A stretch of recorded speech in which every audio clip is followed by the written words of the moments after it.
Эрхэм үзэгч та бүгдийнхээ амрыг айлтгая. Эх орны талтай нэвтрүүлгийн шинэ дугаар эхэлж байна. Энэ 7 хоногт Монгол Улсын засгийн газрын гишүүн Батлан хамгаалахын сайд Цаахан-Баяр тэргүүтээ салбарын удирдлагууд их булаг цэргийн хүрээ буюу Төв аймагт байрлах хуурай замын цэргийн командлал, зэвсэг түвшний тэг 16 дугаар нэгтгэл болон 334 дугаар ангиудад ажиллалаа.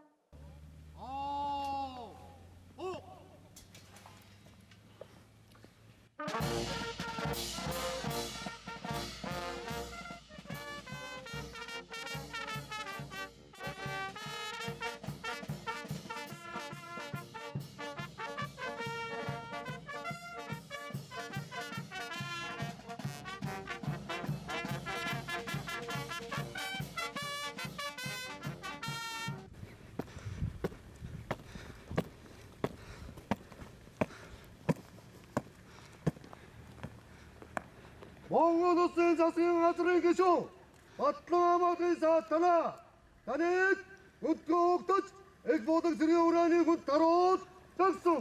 Хүнд даруудын дарав тэд орондоо бэлгаа ирдэг. Батлан хамгаалахын сайдыг Сүхбаатарын болон Байлдааны гавьяаны улаан төвийн одонд маршал Чойбасангийн нэрэмжит тэг 16 дугаар нэгтгэл их булаг цэргийн хүрээний хүндэт харуул угтан авснаар сайдын албан томилолт эхэлсэн. Тус нэгтгэл ардын хувьсгал ялж эрхчлөө тусгаар тогтнолоо сэргийн мандуулсны дараа буюу 1923 оны 3 дугаар сарын 1-ний өдөр байгуулагдсан. Түүхэн хөгжлийнхээ явцад бүтэц зохион байгуулалтын хувьд хэд хэдэн өөрчлөлтөд орж эх орныхон тусгаар тогтнолд жинтэй хувь нэмэр оруулсан нэгтгэл юм. Цэргийн тактикийн удирдлагын төвд нэгтгэлийн үг дүүх, ололт амжилт, бүтэц оронтоо, инхийг сахиулах болон бүтээн байгуулагдах оролцоо, сургалт бэлтгэл, бэлэн байдлыг дээшлүүлэхэд авч хэрэгжүүлж буй арга хэмжээ зэрэг асуудлаар дэлгэрэнгүй мэдээлэл сонсож, үүний дараагаар цэргийн гэрээд болон хугацаа цэргийн албаагчдын байр, соёлын төв, зэвсэглэл цэргийн техникийг сонирхсон юм. Түн сайдд сургалтын төв үйл ажиллагаа хариуны дагав сургалтын төв болчихсон.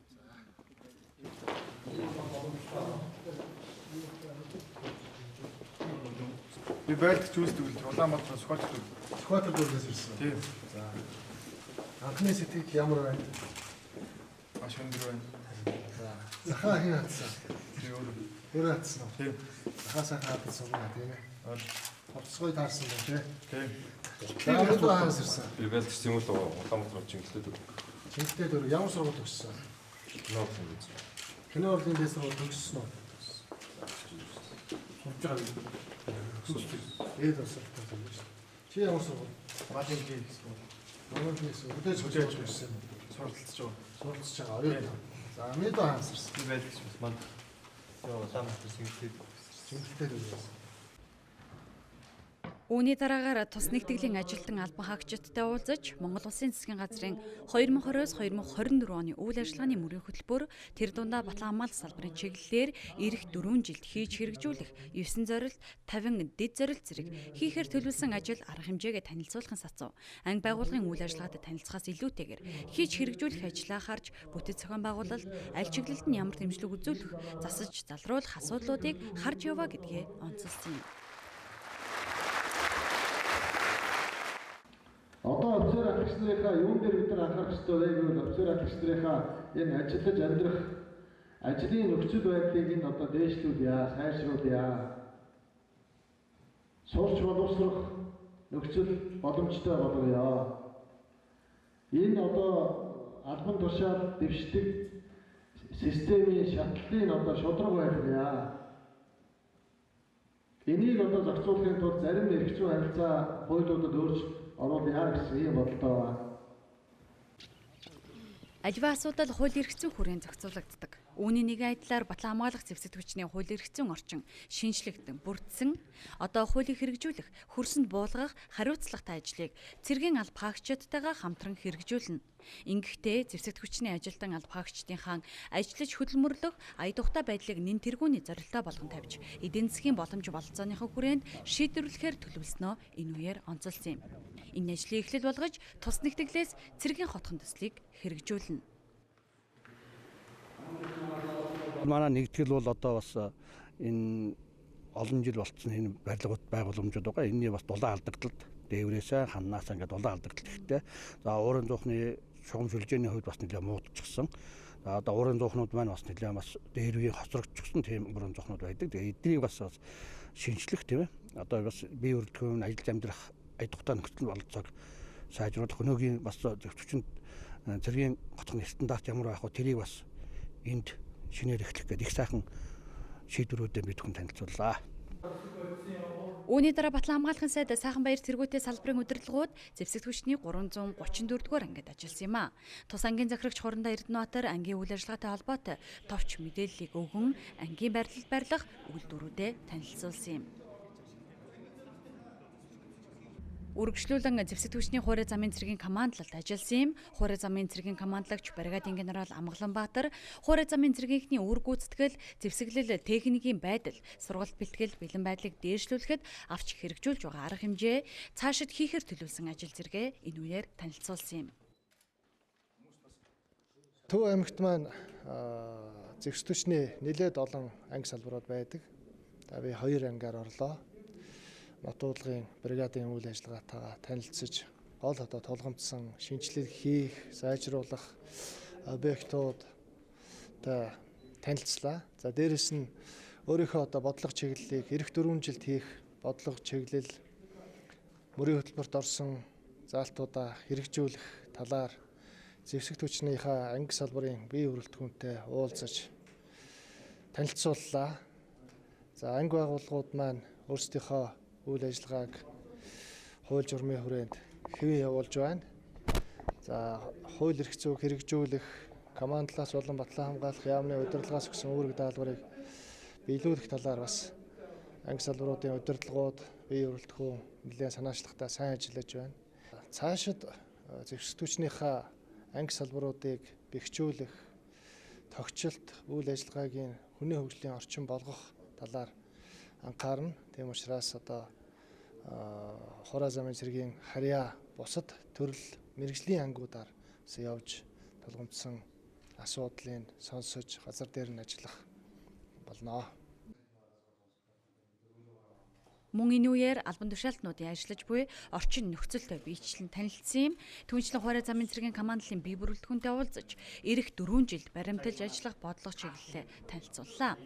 Хуурай замын цэрэг өөрөө маш том салбар. Тодруулбал зэвсэгт хүчний цөмийг бүрдүүлдэг цэрэг. Тиймээс удирдлагын төвшөнд ажиллаж байгаа цэргийн албаагчдыг үүр гүйцэтгэл, бэлэн байдлаа улам дээшлүүлж, бүх төвшөндөө санаачлагтай ажиллахыг үүрэгдээд ажил албыг явуулахад удирдлагын арга барил, албаагчдын итгэл, зүтгэл маш чухлыг сануулсан юм. Тус томилолт Батлан хамгаалахын сайдын анги байгууллага дээр ажиллаж байгаа 3 дахь албан томилолт юм. 4-р сарын 28.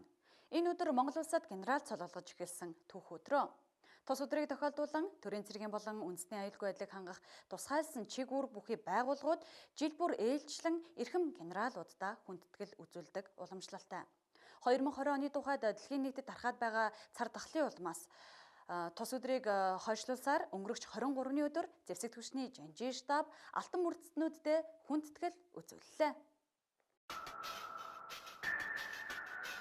Бүгд найрамдах Монгол Ард улсын ардын сайд нарын зөвлөлийн тогтоолоор цэргийн гарамга 11 зүтгэлтэнд 1944 оны 4-р сарын 28-ны өдөр генерал хэмээх цэргийн дээд цол олгосон түүхтэй. Тухайн үеэс хойш жил бүрийн энэ өдрийг генералуудын өдөр болгон тэмдэглэж ирсний 76 жилийн өнгөрсөн 4-р сарын 23-ны өдөр тохиолоо. Монгол улсынхаа эрх чөлөө тусгаар тогтнол, улс орныхоо бүтээн байгуулалт, хөгжил дэвшлийн төлөө бие сэтгэлээ зориулж эх орноо батлан хамгаалах, аюулгүй байдлыг хангах хүндтэй бөгөөд хариуцлагатай үүргээ амжилттай биелүүлж яваа. Төрийн, цэргийн болон үндэсний аюулгүй байдлыг хангах тусгайлсан чиг үүрэгтэй байгууллагуудад алба хааж байгаа бэлтгэл чөлөөнд буй генералуудаа хүндэтгэн зохион байгуулагдсан баярын арга хэмжээ ёслол төгөлдөр болж өндөрлөлөө. Анхаараарай. Одоо Монгол генералын өдрийн тохиолдуулан зэвсэгт хүчний жанжин тугийг зэвсэгт хүчний жанжин штабын орж дарах өшөөч генерал Баданбазар хүндэтгэн байр зарлаж байна. Эрхэм генералууд зэвсэгт хүчний жанжин штаб жанжин тугийн дог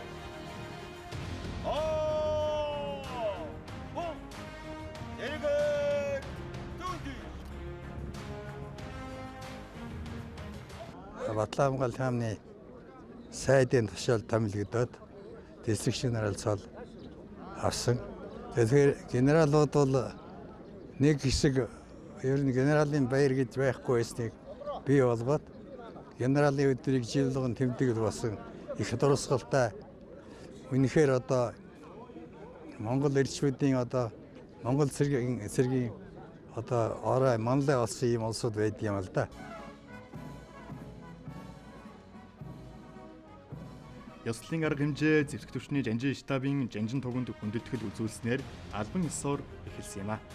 Үүний дараа төр нийгмийн нэрц зүтгэлтэн цэргийн гарамгай жанжин Сүхбаатарын хөшөөнд цэцэг өргөх хүндэтгэлийн арга хэмжээ зохион байгуулагдлаа. Мөн Монгол улсын ерөнхийлөгч, зэвсэг түвшний ерөнхий командлагч Баттулга генерал цолтнуудад баяр хүргэхийн сацуу шинээр төрсэн генералуудад цолыг нь гардуулсан юм а.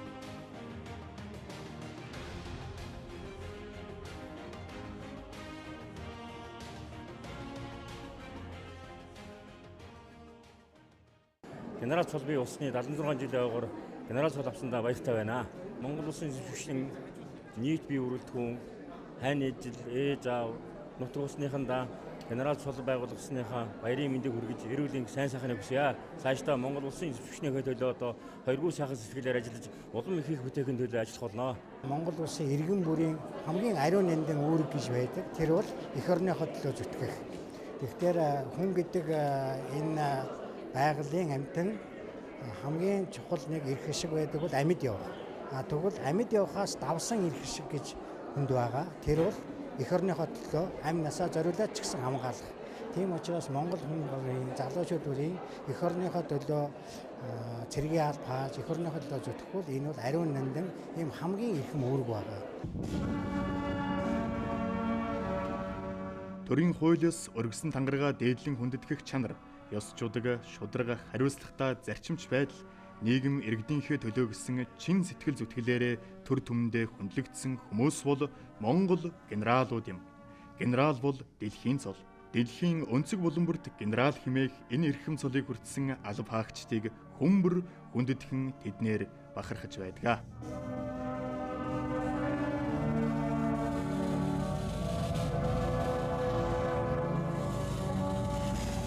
Генерал цол бол энэ цэргийн албан хаагчдад тэр болгон их олдоод байдаггүй юм шиг.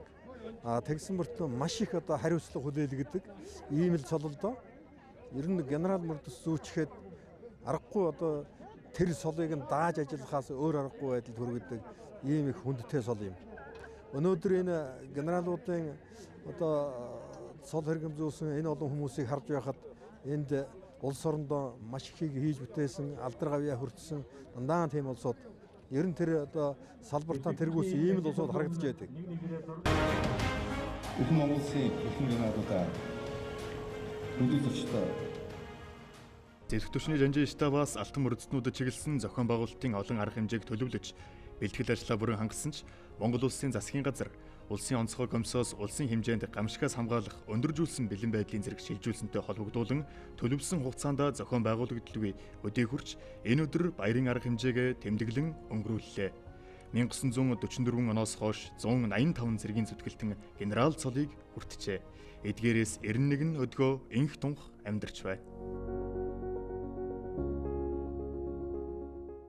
Монгол улсын тусгай төдөл эх орныг батлан хамгаалах үйл хэрэгт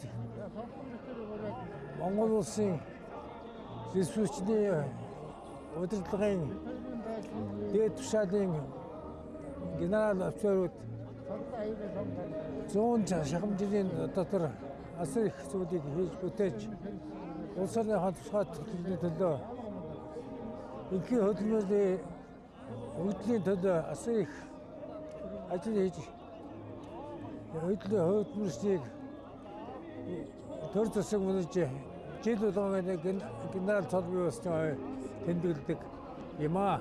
Энэ бол их ажилттай арга хэмжээ.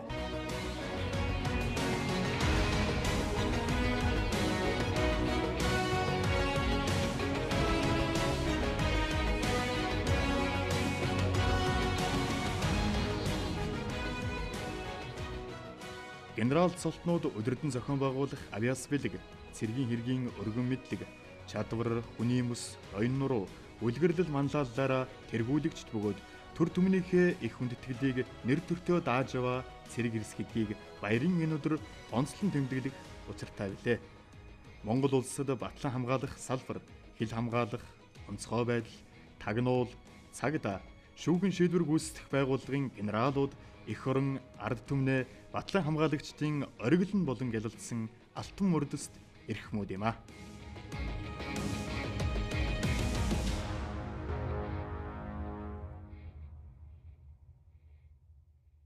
Зэвсэг түвшний авраг тогоо шалгаруулах тэмцээн зэвсэг түвшний тэг 17 дугаар анги буюу барилга инженерийн тусгай хороонд 3 хоногийн турш амжилттай зохион байгуулагдаж шилдэгүүдээ шалгарууллаа. Энэ жилийн тэмцээнийг дэлхийн тогооч нарын өдрийг тохиолдуулан зэвсэг түвшний жанжийн штабын ардлын газар, хүнс хөдөө аж ахуйн хөнгөн үйлдвэрийн яам, Монголын тогооч нарын холбоотой хамтран 8 дахь жилдээ зохион байгуулж байгаамаа.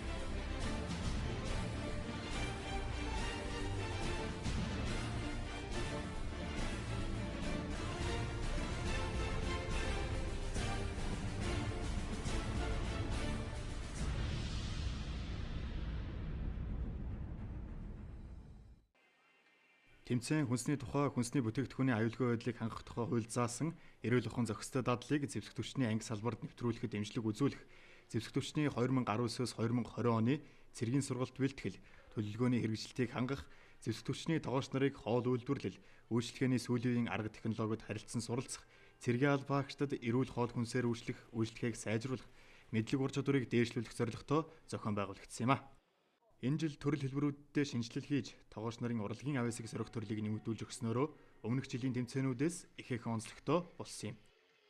Тэмцээнд зэвсэг түвшний хөдөө орон нутгийн болон Улаанбаатар цэргийн хүрээний 28 анги салбарын нийт 90 гаруй цэргийн хоолны газрын ажилчин албан хаагчдыг хамруулсан юм а. Үндсэн 3 төрөлтэй байгаа. Багийн төрөл, хоолны багийн төрөл, за нарийн бомны төрөл, за тэгээ ганцаарчсан төрөл гэсэн ийм үндсэн 3 төрлөөр явж байгаа. За дээр нь авьяасдаг тогооч гэдэг одоо манай тогооч нар маань зөвхөн хоол унд бэлтгэхээс гадна одоо ямар авьяастай юм бэ гэдгийг бол илрүүлсэн. Энэ бол бас манай энэ юунд оролцож байгаа ийм арга хэмжээ болж байгаа. Манай энэ тэмцээн бол нөгөө Оросын холбооны улс зохион байгуулагддаг Армейский игрийн тэмцээний Полевая кухня буюу одоо хээрийн галтгоо тэмцээний яг одоо үндсэн зарчимдэр тулгуурлаж явж байгаа. Одоо хээрийн галтгоон дээр хоол үнсээ боловсруулдаг. За одоо тасалгаанд буюу одоо яг энэ суурин галтгоонд хийдэг одоо хоол үнсийг КП 125 тоогоог ашиглаж одоо хийж байгаагаар бас онцлогтойгоо. Энэ маань бол одоо цаашаага одоо тухайн тогооч нарын хээрийн гаралт сургууль дадлагын үед одоо цэргийн албаагчтай хээрийн тоног төхөөрөмж ашиглан хоол хүнс одоо хоол хүнсээр үйлчлэх явдалд бол маш илүү маш одоо дөхөмтэй их мундаг дадлаг болсон тийм арга хэмжээ болж байгаа. Хүнсний бүтээгдэхүүний хадгалалт, хамгаалалт, эрүүл байгалийн гаралтай, эрдэс бодис, уураг, амин дэмээр баялаг, тэжээллэх хоол хүнсийг хүмбэр зайлшгүй хэрэглэх шаардлагатай. Тиймээс цэргийн албаагчдыг эрүүл аюулгүй хоол хүнсээр хангах хариуцлагатай ажил бол зэвсэг түвшний тогооч нар юм. Зэвсэг түвшний ардлын газраас тогооч нарын ур чадвар мэдлэгийг дээшлүүлэх, шинэлэг санаачлагаар бүтээгдэхүүн боловсруулах, тэдний тогоочийн мэдлэгийн цар хүрээг өргөжүүлэх зорилготой зэвсэг түвшний авраг тогооч шалгаруулах тэмцээнийг зохион байгууллаа. Тогооч нарын уралдаан тэмцээнийг яагаад зохион байгуулдаг юм бэ гэхээр энэ Монгол орны хавтгай одоо нутаг дэвсгэр дээр байгаа бүх цэргийн анги нэгтгэлүүдээс хүмүүс ирдэг. Энэ нь иргэснийх нь ач холбогдол болохоор бие биенээсээ туршлага судлах, мэрэгчлээ дээшлүүлэх, сурсан мэдсэнээ бусдад сурталчлах ийм том чухал ач холбогдолтой байдаг. За хоол хүнс гэдэг маань ердөөсөө тэр эрүүл хүн байх, эрүүл аж төрх, эрүүл одоо амьдрах гол үндэс байдаг. Тэгэхээр бид нарыг тэр зөв зохистой хоолыг хийж сурах, дадал хэвшлийг одоо зэвсэг түвшний ажилчтай хэвшүүлэхэд бол маш том чухал үүрэгтэй одоо ард талын хүмүүс байдаг учраас эдгээр бол байнга мэдлэг мэргэжлээ дээшлүүлж авах шаардлагатай байдаг. Анги салбаруудын хээрийн бэлтгэл сургуйлалт, марш тактик тусгай бэлтгэлийн тэмцээнд оролцох үед хээрийн галтгоо байрлуулан ажилуулж, бие бүрэлдэхүүнд чанартай халуун хоолоор үйлчлэх нь тогооч нарын өдөр тутмын ажлын гүйцэтгэл байдаг. Бүх үйл ажиллагаа нь зөвхөн цагийн хуурийн дагуу мөрдөгддөг учраас цэргийн тогооч байна гэдэг амаргүй. 24 цагийн турш хоногоор ээлжлэн ажиллаж, өдрийн 3 удаагийн 4 халуун хоолоор цэргийн алфаагчдыг тасралтгүй ханган ажилдаг хичээл зүтгэл, нөр хөдөлмөр шаардсан мэргэжил цэргийн тогооч юм. Хүн гэдэг бол цэргийн одоо албан хаагч гэдэг үднээсээ биш, цэргийн одоо албан хаагчдын ар гэр болон эргээд цэрэгт одоо ирж байгаа цэргүүд болон бүх одоо хүмүүсийг ихэн сэтгэлээр хайрлаж одоо хоол хүнсийг бол одоо цэвэр нямбай болон одоо стандарт шаардлагатай хангалттай хангагдахаар одоо бүх одоо эрүүл мэндийг нь дааж одоо хамгийн гол нь сэтгэл зүрхээ шингээж хоолоо хийж ээж тэр усуудын сэтгэлийг дүүрэн байлгах хамгийн гол нь зорилго нь бидний хувьд бол тийм байдаг. Тэгээд хамгийн эрхэм зүйл гэх юм бол ерөөсөө стандарт шаардлагыг хангахын жишээгээс тэр сэтгэл хийж байгаа хоолндоо сэтгэл дүүрэн багталтай байж ээж тэр хүүхдүүд дүүрэн идэж одоо аяг хоолч гэсэн үлдгүй гарч байвал бидний бахархал гэж боддог тийм. Тэмцээний эхний өдөр тогооч нарын онлын мэдлэгийн төвшинг 20 асуумж бүхий тестээр сорьсон юм. 5 төрөлд сэвсэгтөвчний авраг тогооч шалгаруулах тэмцээний хөдөлмөр хамгааллын төрөлд хөдөлмөр хамгааллын хувцас сэргийллийн стандартыг хангасан байдал, багийн жигдрэлт, баримт хүчгийн бүрдэл, эрүүл мэндийн дэвтэр, мэргэжлийн үнэлэх зэргийг шалган оноо өгсөн бол шилдэг багийн төрлийг багаар ажиллах ур чадвар, хоол боловсруулалт, шин тэжээлийн алдагдaltaгүй боловсруулалт, хүнсний бүтээгдэхүүний зохиолтгоо зэргийг үнэллээ. Харин талах нарийн боов хийх төрөлд талах нарийн боовны амд чанар, өнгө, үнэр, гадаад үзэмж, тоо хэмжээ зэргийг харгалзан үнэлсэн юм а.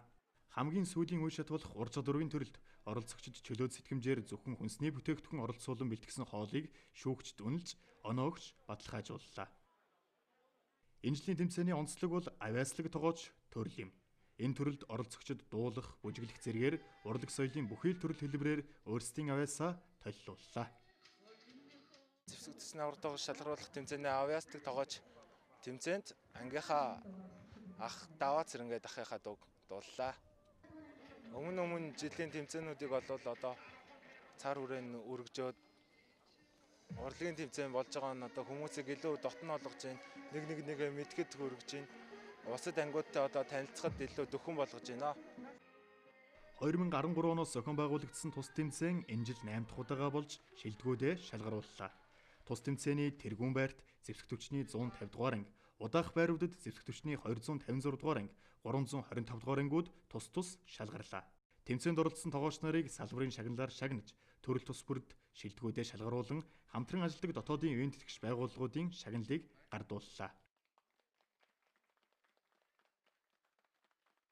Зэвсэгтөвчний аврах шалгаруулах 2 муугаар тэмцээн маань маш их өргөн цар хүрээтэй их олон ангийг хамарсан гоё тэмцээн боллоо гэж миний хувьд бас өөрөө дотроо бодож ойлгож байна. Тэгээд өмнөх жилүүдийг бодоход зохион байгуулалт маш өндөр, энэ жилийн тэмцээн их дажгүй болж өнгөрлөө гэж бодож байна. Тэгээд тэмцээнд оролцсон бүх баг тамирчидтай бас баярлалаа гэж хэлмээр. Цаашдаа одоо бусад баг тамирчлаа хандаж хэлэхэд үндсэн одоо юу гэдэг нарийн боовны төрөл гэхэд одоо үндсэн зургуудаараа одоо төрөл бүрийн бүтээгдэхүүнээ доор иж одоо ингээ гаргаж сурах хэрэгтэй. Тэгээд нарийн боовныхаа бүтээгдэхүүнийг чимэглэх мөн хоолны бүтээгдэхүүн гэх юм бол одоо цэргийн орчин оронд байгаа хүнсний бүтээгдэхүүнийг бас ашиглаж шинэлэг хоол хийгээд олцох юм бол бас боломжтой байдаг юм байна гэж ойлгож байна. Хамгийн холоос ирж олцсондоо маш их баяртай байна. 325 дугаар ангийн салбарын 116 дугаар салбараас ирсэн Баяуулгын аймгийн Улаан ус сумын сумаас ирсэн. Маш амжилттай оролцоод 3 дугаар байранд ороод бас хамгийн холоос ирсэн гэдэг шагнал авлаа. Сэтгэл маш их өндөр байна. 325 дугаар ангийн захирагч чулуун захирагчтай болно. 116 дугаар салбарын захирагч мөнхцөл болон салбарынхаа хамт олондоо маш их баярлалаа гэж хэлье. Мөн хамгийн залуу тогооч, хамгийн ахмад тогооч, хамгийн олон жил тус тэмцээнд оролцсон тогооч, хамгийн холоос ирж оролцож байгаа зэрэг баг тамирчдыг шалгаруулан талархлын бичиг гардуулсан юм а. Хүн эрүүл хоол хүнс хэрэглэж байж эрүүл амьдрах амьдралын зөв дадал зуршил тогтдог. Тиймээс цаг нартай уралдан эрүүл хоол хүнсээр анги байгууллагынхаа ажилчдыг тасралтгүй ханган ажилтдаг тэдний 3 өдөр өргөөжтэй өнгөрлөө. Мэдлэг мэргэжлийн ур чадвараа ахиулсан, шинэлэг бүхнийг суралцаж туршлага солилцсон олон давуу талтай тэмцээн амжилттай зохион байгуулагдаж өндөрлөлөө. Салбарт өрнсөн бусад мэдээллийг хураангуулан үзүүлье. Өнгөрсөн 10 дугаар сарын 23-ны өдөр Монгол улсад генерал хэмээх цэргийн дээд цол бий болсны 76 жилийн тохиолсон. Монгол генералын баярын өдрийг тохиолдуулан Батлан хамгаалах салбараас шинээр түрэн гарсан 2 генерал цолтноо Батлан хамгаалахын сайд болон сайдын зөвлөлийн бие бүрэлдэхүүн хүндэтгэн хүлээн авч баяр хүрхийн зэрэгцээ цаашдын ажил хөдөлмөрт нь амжилт хүслээ. Өнгөрөх 7 хоногт нийслэлийн засаг даргын тамгын газрын цэргийн штабын даргаар хурандаа анх хоёр томилогдож өөрөгт ажлаа хүлээн авлаа. Тэрээр цэргийн штаб бол нийслэлийн хэмжээнд Батлан хамгаалах салбарын бодлогыг хэрэгжүүлэх, иргэн бүрт салбарын үйлчлэгийг үзүүлэхэд ажилладаг байгууллага. Өнгөрсөн жилүүдэд Батлан хамгаалах салбарт эрх зүйн шинжилүүд өрнөсөн. Одоо хууль тогтоомжийг хэрэгжүүлэхээс эхлээд цаашид олон ажил арга хэмжээ зохион байгуулах он жилүүд эхлэж байна. Орон нутгийн хамгаалтын тухай хууль батлагдсантай холбогдуулан хийж бүтээх олон ажил байна. Тиймээс тухайн ажлуудыг эхнээс нь хэрэгжүүлж ажиллана гэдгээ энэ үеэр илэрхийллээ. Дэлхийд даяар тархаад байгаа шинэ төрлийн коронавирусын халдвар өвчний эсрэг тэмцэж байгаа Монгол улсын төр засгийг өндрөөр үнэлж бүгд найрамдах Хятад ард улсын Батлан хамгаалах яамнаас Монгол улсын Батлан хамгаалах яамны харьяа цэргийн төв эмнэлэгт 2 ширхэг инвазив бус амьсгалын аппаратыг өнгөрөх 7 хоногт хандваллаа. Цэргийн төв эмнэлэг нь өнөөдрийн байдлаар тусгаарлах эмчилгээний эмнэлгийн нэг болон ажиллаж байгаамаа.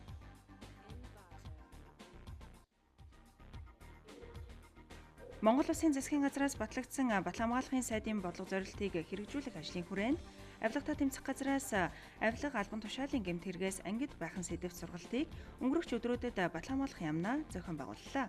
Сургалтад аймаг нийслэл дүүргийн засаг даргын тамгын газрын цэргийн штабын дарганаар хамрагдсан юм. Тус сургалтаар авилгын эсрэг хууль тогтоомжийн хэрэгжилтийг хангах, авилга ашиг сонирхлын зөрчлөөс урьдчилан сэргийлэх эрх зүйн зохицуулалт, албан тушаалын гэмт хэрэг, түн түлээлгэх хариуцлагын зохицуулалт, хувийн ашиг сонирхлыг хойш тавьснаар нийтийн эрх ашиг зөрчигдөхгүй байх нөхцөл бүрдэн гэдгийг сургалт хариуцсан мэргэжилтнүүд онцолж байлаа. Өнгөрсөн 10 дугаар сарын 29-ны өдөр нийслэл хот өвсөн байгуулагдсны түүхт 381 жилийн ойн өдөр тохиоллоо. Тус өдрийг тохиолдуулан Батлан хамгаалахын сайд сайхан баяр болон сайдын зөвлөлийн гишүүд нийслэл Улаанбаатар хотын удирдлагуудыг Батлан хамгаалах яамнаа хүлээн авч уулзсан хүндэтгэл үзүүллээ. Мөн өдрүүдэд нийслэлийн Баянзүрх дүүргийн засаг даргын тамгын газрын дарга Амар Төвшин, зэвсэг түвшний 284-р ангийн захирагч Хурандаа Баяр сайханд нийслэлийн тугийг гардуулан өгсөн. Уг арга хэмжээнд зэвсэг түвшний 284-р ангийн бие бүрэлдэхүүн оролцож, цэргийн тангараа давтан, төрийн дуулаа ишгэлүүлэн хүндэтгэл үзүүлж, төрийн далбаа болон нийслэлийн тугийг мандууллаа.